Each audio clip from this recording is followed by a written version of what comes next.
Olá a todos! Vamos hoje mergulhar numa das maiores e mais trágicas catástrofes da era arcana, o desastre de Chernobyl. E para nos guiar, vamos usar a perspectiva do próprio Legasov, o mago cientista que, no fundo, foi quem desvendou a verdade por detrás de toda aquela destruição. Esta é a anatomia de como a busca pelo poder, alimentada por uma força instável como a magia vermelha, acabou da pior maneira possível. E a Legasov começa logo com esta frase, que é muito poderosa.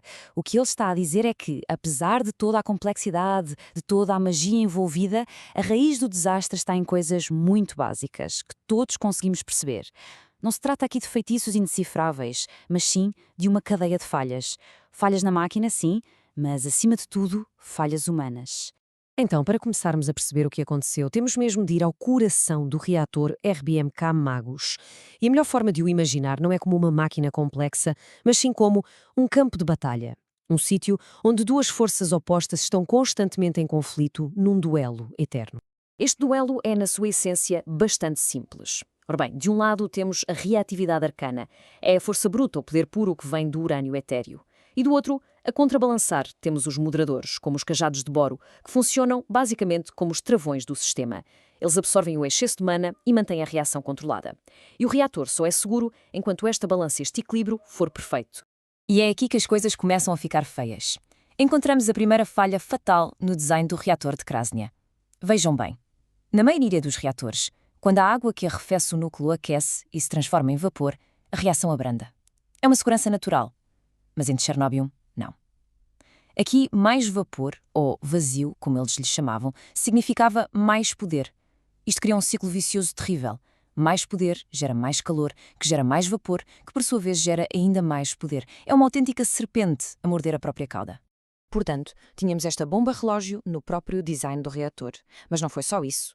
Antes mesmo do teste fatídico começar, uma segunda condição perigosíssima instalou-se no núcleo. O reator não estava apenas instável, estava, como Legasov descreveu, envenenado.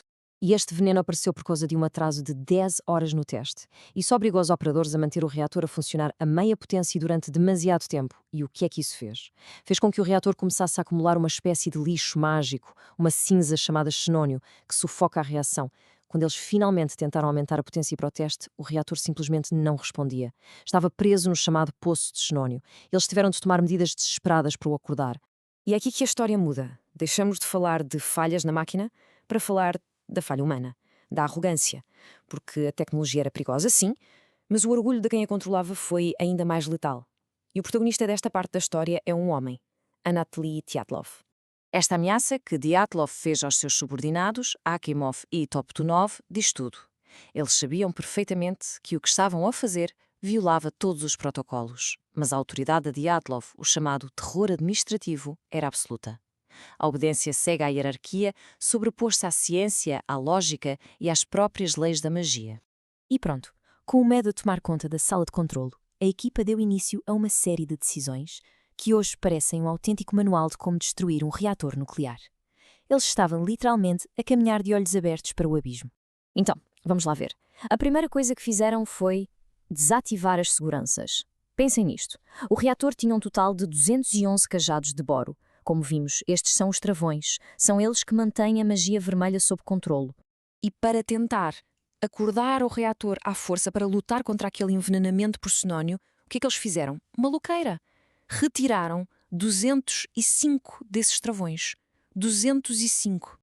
Isto é inacreditável. Façam as contas. Ficaram apenas 6 cajados lá dentro para controlar toneladas e toneladas de urânio etéreo completamente instável. É como tentar segurar um dragão enfurecido com um fio de costura.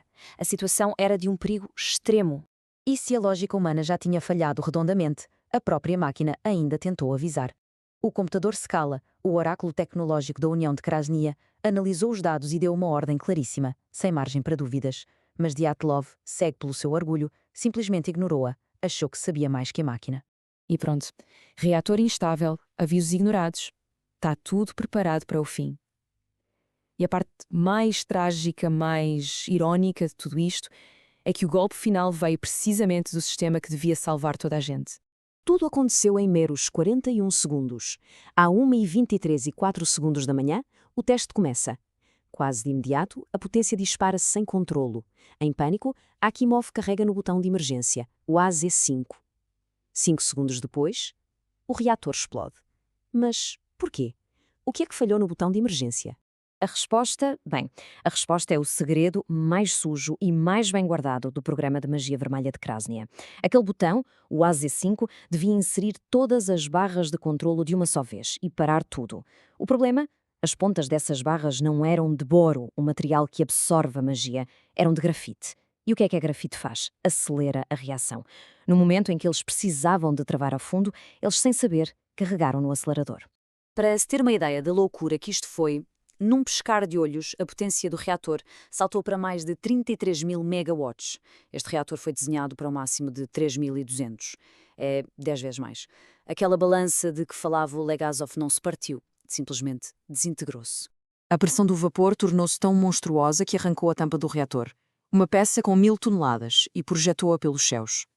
O oxigênio da noite entrou no núcleo a ferver e a magia vermelha explodiu.